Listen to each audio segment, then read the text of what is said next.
I'm Robert Harrington for PriceSmartRealty.com, and I'm here to guide you through your listing and sales forms. First, click to your Seller Start page, and the Working with a Realtor brochure opens. This brochure tells you all about your privacy protection and the type of agency relationship you have with your real estate company. And in this case, where you are listing online, you have a customer or no relationship with your agent, which is the same relationship you have with a store clerk.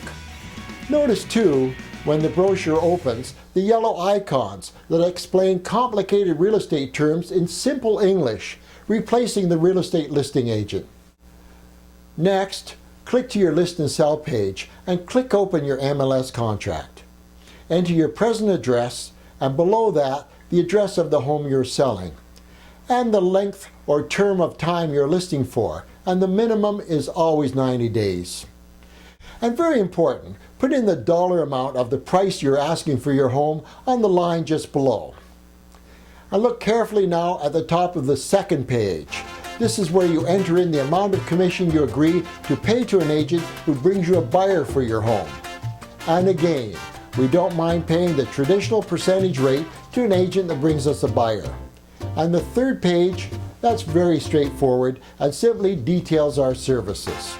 Next, click open our service agreement, which simply details your 3 sales and service choices with PriceSmart Realty. Fourth is the property disclosure form, which sellers must fill in themselves. This form simply asks about any problems with the home you're selling, what kind of water or sewer services are hooked up, and several other general nature questions about the condition of your home. Condo and townhome owners have an extra page to fill in concerning parking, lockers, and monthly strata or condo fees.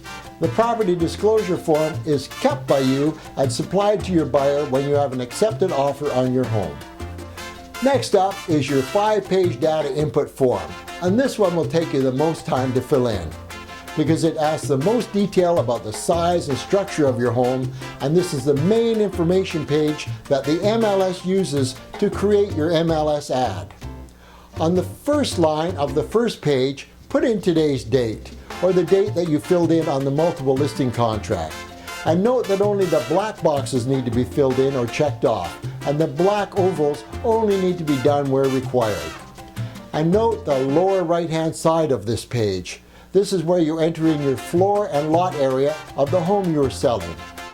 On the second page of this data input form, it gets very nosy about taxes.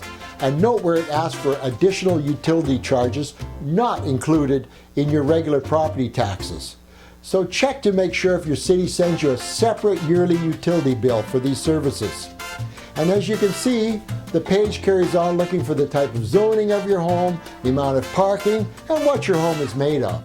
Page 3 is our inside room measurement page, so please have your measuring tape or laser ready. If you have a copy of these measurements from a previous sale or original drawings and you trust these measurements, great, because this will save you a lot of measurement time. Part 4 of your data input sheet is where you get to exercise your creative advertising side. You get 740 characters to describe why a buyer should buy your home rather than any other. So make every word count. And last is page 5, for condo, townhome, and other strata owners only. And you only need to fill in the top half of this page, which is a replay of the information you previously used in your property disclosure form for residential strata units. Next, we also have a government reporting page called a transaction identification form. This form wants a scanned copy of your driver's license or passport and a few details of the home you're buying or selling to make sure you're not a secret terrorist. And note the last MLS form, which is a change your mind form. And this allows you to change your listing price, change the length of your listing, and change your ad copy. And what about pictures? Well, you have to have the MLS number before you can send in the pictures. So those you can send in later. And for any help, be sure to view my How to Take Amazing Listing Pictures video. So, all done?